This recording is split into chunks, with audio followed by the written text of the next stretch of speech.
Otep à tous, dans l'une de mes précédentes vidéos, je parlais de la souveraineté médicale. C'est un concept nouveau qu'il faudrait maîtriser. Alors, je voudrais donc apporter des éclaircissements sur ce concept. Qu'est-ce que la souveraineté médicale? Eh bien, la souveraineté médicale consiste à faire confiance à nos médecins, à notre corps médical, à nos infirmiers et infirmières. La souveraineté médicale, c'est le fait de compter sur nos propres services médicaux au lieu de se déplacer, aller à l'étranger, acheter, payer très cher, 2, 3, 4 fois plus cher que ce qu'on devrait financer, juste pour les mêmes soins qu'on peut avoir sur place. La souveraineté médicale, c'est construire des hôpitaux de référence, des hôpitaux modernes et s'occuper de nos médecins, de nos infirmiers, infirmières, de nos aides-soignants, de nos sages-femmes et autres. C'est ça que j'entends, que je définis comme étant la souveraineté médicale. On ne peut pas toujours compter sur nos ennemis pour nous soigner. Ils sont contre l'Afrique, nous nous battons, ils se battent contre l'Afrique et on leur demande de, comment dirais-je, s'occuper de nous, nous traiter. Mais on le voit, ils nous font même du chantage. Regardez un président comme Blaise Compaoré qui a travaillé pour les Occidentaux pendant longtemps. Après, qu'est-ce qu'on fait? On l'abandonne. On lui refuse le visa pour rentrer, pour venir se faire soigner. Et vous avez des gens comme Mbalo qui sont prêts à tout parce qu'il veut avoir des soins en France, comme si c'était un luxe. Alors que les médecins africains, notamment les Maliens, ont montré que nous avons un service médical qui est à la hauteur de nos défis. La souveraineté médicale, c'est aussi la prise de conscience de nos médecins. Ils ne sont pas bêtes, ils ne sont pas moins compétents que les autres, parce qu'ils ont étudié dans les mêmes écoles, hein, en majorité d'ailleurs. Donc, c'est qu'eux, ils puissent aussi donner de leur part. On le voit quand, par exemple, il y a eu la situation du vaccin, du Covid. On n'a pas eu l'avis de nos médecins qui se regroupent ensemble pour faire eux-mêmes la recherche, pour nous apporter le vaccin africain, par exemple. Ce serait à saluer. Parce qu'il faudrait que les Africains et les Africaines, en particulier nos médecins, nos infirmières, puissent savoir que la médecine n'a pas été inventée par Hippocrate. Hippocrate, c'est un voleur, un très très gros voleur qui a plagié les écrits de notre aîné, de notre ancêtre, de notre grand-parent, notre arrière-grand-parent, Imhotep. L'inventeur de la médecine s'appelle Imhotep. C'est lui qui a pratiquement tout inventé jusqu'aux trousses du médecin aujourd'hui. Le stéthoscope, le bistouri, tout ça, c'est Imhotep qui a créé ça.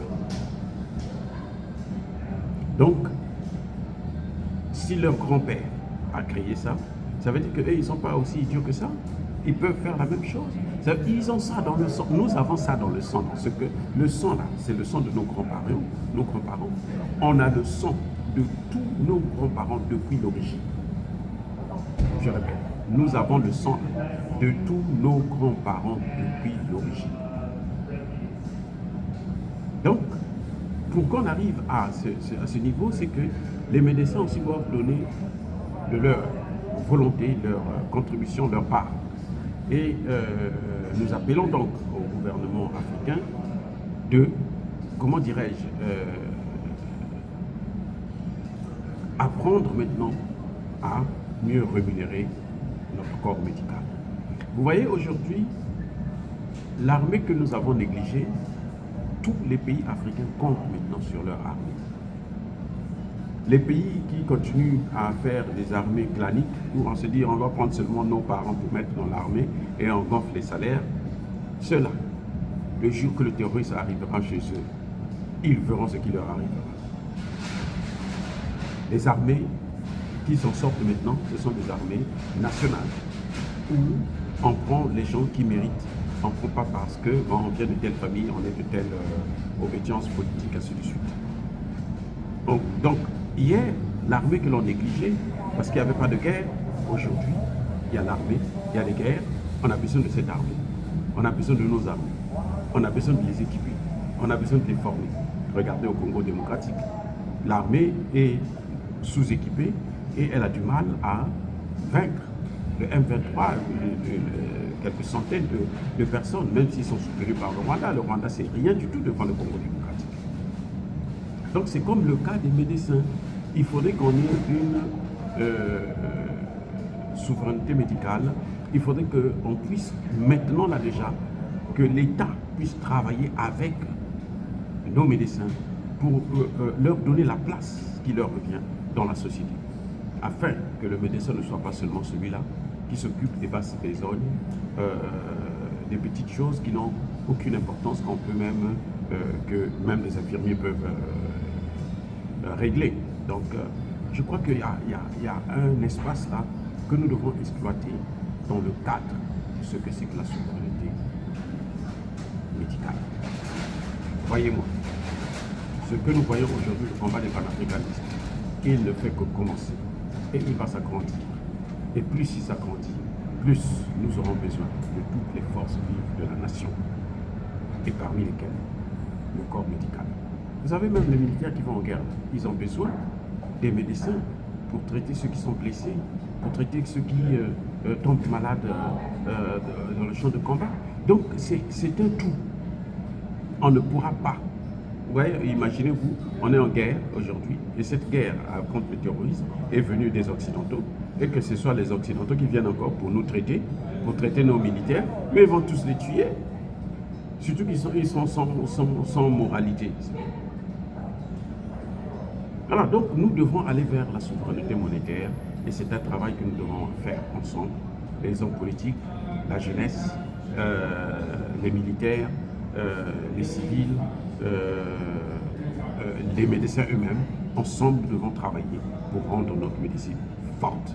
Nous devons l'aimer, nous devons lui faire confiance, nous devons la faire confiance plutôt. Nous devrons aussi donner tout ce que nous pouvons pour les rendre heureux, ces hommes et ces femmes qui sauvent des vies à longueur de chemin.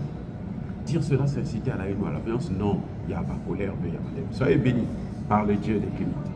Et que tous ceux qui persécutent le continent africain, tous ceux qui nous pillent, tous ceux qui nous déstabilisent, qu'ils soient noirs ou qu'ils soient blancs, qu'ils puissent être détruits, neutralisés, maudits, punis, écrasés, effacés par le Dieu des Kémites et par nos ancêtres angélisés. J'ai dit, comme d'habitude, j'assume.